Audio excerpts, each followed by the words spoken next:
Drew Brown has joined me, and he is with Island Time Hilton Head, his brand new or fairly brand new business. So Drew, let's put on your chamber hat though for a second, because you have really been integral into this path to reopening that we are kind of on right now.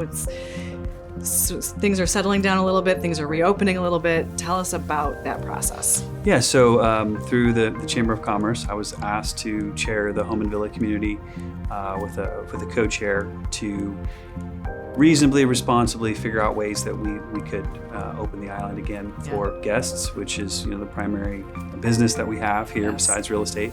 And so it was a process where we met with community members and people in our industry and said, what are going to be the best business practices and protocol that we could put in place that will help us protect the community first, protect our employees, and then protect our guests as well. So from there we took a look, and it includes things like PPE. So my ears are rubbed raw from wearing masks, going into properties, and then really kind of laying out some information in terms of sharing with guests as they come into town to ask them, and really creating some cleaning guidelines to try and help be prepared. Right, and obviously that's going to put guests at ease too that are going to be booking, like, okay, here's what we are really doing. We are taking the pledge. Right. So tell us a little bit about how that is going. I'm assuming things are picking up since the last couple months. Right. We are reopened. So yes. Tell us what's going on there. So thankfully for us at Island Time, it's going really well. So we have seen from really probably the middle or end of April until now, just really kind of historical numbers. Even though we're a new company, we've broken every record we had for bookings. We had our first $100,000 booking weekend this past weekend. Wow! Congratulations! And we're starting to see better levels of occupancy.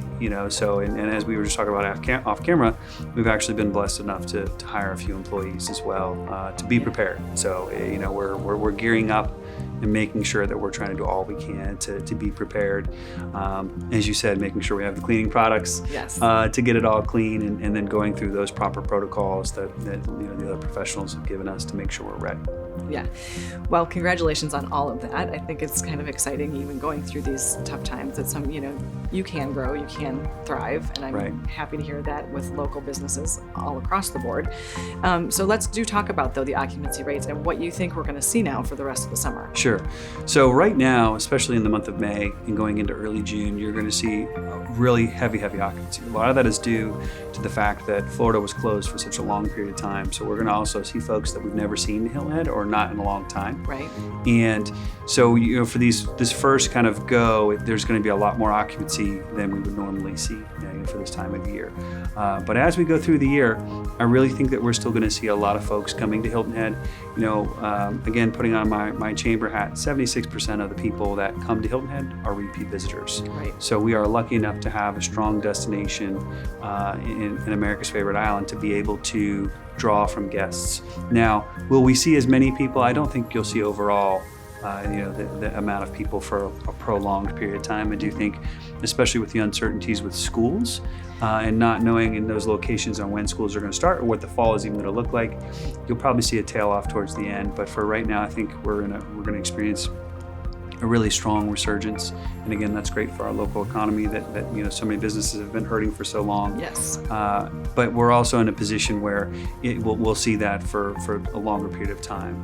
So it's a good thing. Well, you mentioned schools, and I think that's kind of part of what we're talking about here too, because kids are out of school. Right. So even if they have to finish up lessons, they can do that from anywhere. Yeah. So we're not waiting until after Memorial Day anymore to travel. Correct. So we've already seen, you can see a difference. Right. It's like a switch was flipped. Yeah, we're drinking from a fire hose right now. We are. So yeah, it's an island. And your point, distance learning is so different. And I think probably one of the best things for our location that'll actually bleed into years to come is people are now have learned how to both learn from a distance and work from a distance. Yeah. So we may not be so pushed on those time frames and when they have to be here. Yeah.